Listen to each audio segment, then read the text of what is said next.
Hey guys, Paul McClain here. I've got a special treat for you. I got my buddy Matt Smith, and when I say that the last decade I've leaned in and taken just copious notes from my buddy Matt, that's an understatement. In fact, there's a period of time where I thought that I was taller.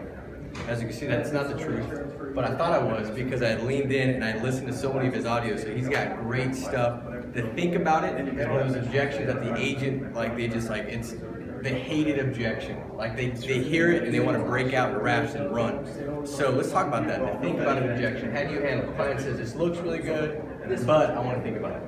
Yeah, first of all, I would say it starts with expectations up front, and I'll probably let Paul elaborate on that portion more. But in regards to when you actually get there, or if you get there, it's usually because you haven't created enough value and expectations up front. With that said, I take two approaches to this.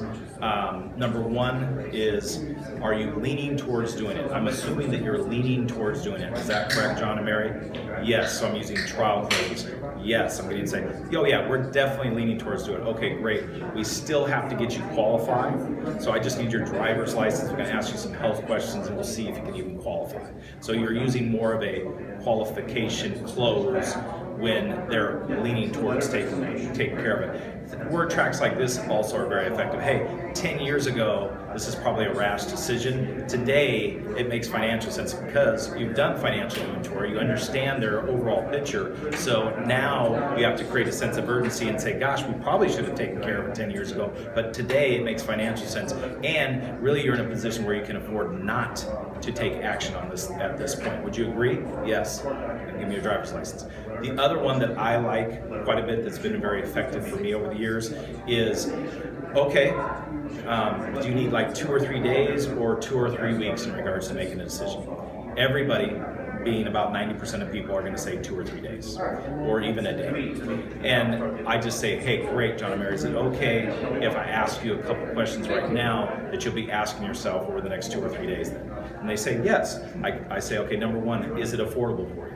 Oh yeah, it's affordable for sure. Okay, great. Number two, are you sure you understand the product and you're confident in the solution for your family? Yes, I'm sure. Okay, great. Number three is, are you comfortable doing business with me? Yes, Matt, we love you. We think we're great. Great. That way, we know it's a good fit. It's affordable. You understand it's going to be the solution for you. You're confident in me. I just need a driver's license. We're going to get this done right now.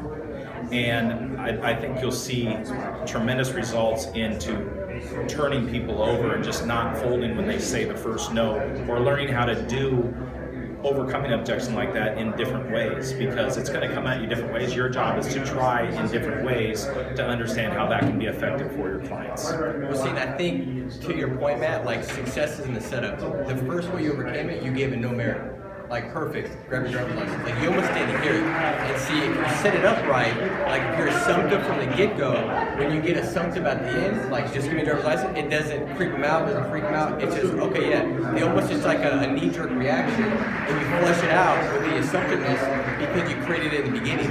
And so the two things I've always said that will increase close ratio and negate the think about it is assumptiveness throughout the whole process. The second thing is developing a strong why. So when you go through the financial inventory, that paints the picture. The questions you ask after the financial inventory allows them to live in the picture. And in living in that picture, every second that they spend in that picture, that emotion builds, and people make decisions based off emotion. So that's the setup part to that. And I think if you got that all right, when you do get that objection, which it'll be a lot, more seldom if you set it up right, you can handle it just like Matt did, and you don't even have to go 2-3 times. Now, with that said, like when I leave a house, I don't leave on good terms. Like it's not like, hey, barbecue, you coming over? No, it's like, you need to leave because I'm gonna sit there because I care more about that family than anybody else. I don't care about the paycheck I get. I care about them being protected. That I'll keep going after. Oh, I hear you, Paul. I want to think about it. I got another response. Oh, I want to think about it. I got another response. Oh, I want to think about it. I got another response. Because I'm not gonna leave because I care about that family. And so I'm gonna be diligent, persistent, relentless until they ask to leave. So if you can get that right, you could say it a little bit different and you'll still be all right. And what I would say is this too, when you wrap up that think about it, I just say, listen, at the end of the day, if it's okay for me to be honest and upfront with you, yes, guys, if something happens to you, it doesn't affect me. I'm fine. But if something happens to you, this situation right here in the financial inventory, this is what you're gonna live through. This is what's gonna happen. And I think basically, I know I'm not going to be able to convince you that you're going to want to pay this premium, but you can't convince me that your family's not the most important thing to you. So I think we both agree that this is something that you really just have to have and need to have for your family. Grab your driver's license. So when you come across with passion because it's about them, not pressure because it's about you, you're going to close it most of the time you get to think about it. Now, last thing is this. We're standing outside of the Summer Sales Convention. This tip you just got from Matt, this is happening for 5 straight hours. Man, this is a good couple minutes. 5 hours of training you get through those doors. So if you're in any area, come plug into these meetings. This is where you develop. This is where you develop a new thought process to go out there and hit your goals. So, hey, thank you for being with us, guys. Matt, thank you, my man. All right. Thank you. Yeah. Good stuff, dude. Collaboration.